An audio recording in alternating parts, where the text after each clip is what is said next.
guys, it's Kevin Clancy, your Capital Region real estate expert. I want to thank you once again for joining me on this video real estate blog. As you know, I created this blog to give you some insight to what goes on behind the scenes in the real estate industry and to hopefully save you time and money whether you're buying or selling in the Capital Region. Summer is upon us. The market remains hot in certain areas and certain price points and not so hot in other areas in other price points. But in general, under 350,000, still a strong seller's market. Over 350 clearly shifts to being a buyer's market, and we see buyers starting to move into new construction rather into existing resales. But that's not what I want to talk about today. Today I want to talk about something that probably is going to get me in trouble with my peers, but I want to talk about the biggest problem in the real estate industry. And this week was just a really frustrating week for me. I have about 60 homes under contract, each in different stages.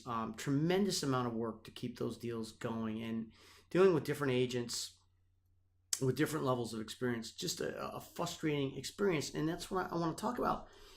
Biggest problem with the real estate industry is the complete lack of a barrier to entry. You may or may not know this, but to get your real estate license, all you need to do is take a class, and the class can be online class, 75 hours. It used to be even less. Now it's 75 hours. And you have a real estate license. Pass the test at the end of the class and pass the state exam, which is barely minimum. Someone, average college kid or high school graduate could probably walk in and pass the exam without even taking the class. So very low barrier to entry. And you add to that industry where no one graduates high school or college and says, hey, I want to be in real estate. Fortunately, I did. It's all I've ever done. Got out of high school and right into real estate. Got my real estate license when I was 18. But when you ask around, if you have a realtor, if you ask your realtor, what'd you do before real estate? There's always an answer. They always had a career before real estate. Real estate seems to be the catch-all for people that get divorced, lose their jobs, whatever, have a change, a personal life, relocation change. They go into real estate.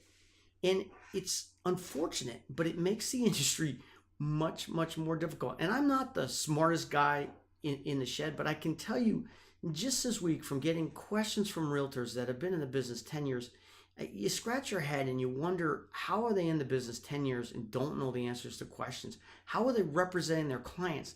And then here's the answer. The average agent only negotiates 7 to 8 homes a year. And yet you're putting them in charge of negotiating the largest transaction of your life financially, most likely. And yet they're charging outrageous fees for limited experience and limited marketing, just putting your home in the MLS and doing really, most of the time, nothing else, taking cell phone pictures. You know, I look at what my team does. I look at my spends, my marketing spends, $500,000 a year. Could I just put you in the multiple listing service? Sure. Would I sell as many homes as we do for the money we do without spending $500,000 a year? Absolutely not. But that is that's the hidden secret in our industry about how easy it is to become a realtor. Here's another secret. 98% of realtors are in and out of the business in 2 years. That is just an incredible stat. So you have an agent that might not be here in 18 months, which is just disheartening.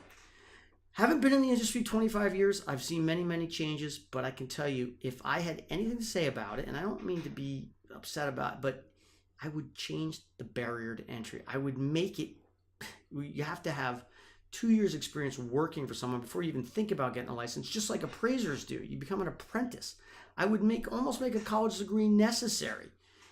You're helping people with the largest financial transaction in their lives, and yet you have no experience. And you could have an agent that's literally been licensed 2 hours telling you what your home's worth, and you think it's the same as an appraisal, and it's not.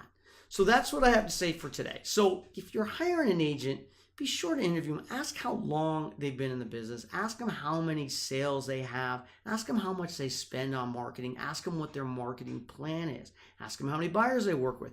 Those are questions you absolutely need to ask to vet out the people in our industry that really, unfortunately, should not be in our industry. I'm Kevin Clancy. Thanks for letting me vent a little bit this week. If you have any questions on real estate, call me anytime. My cell is 518-461-9937. Thanks, and have an awesome week.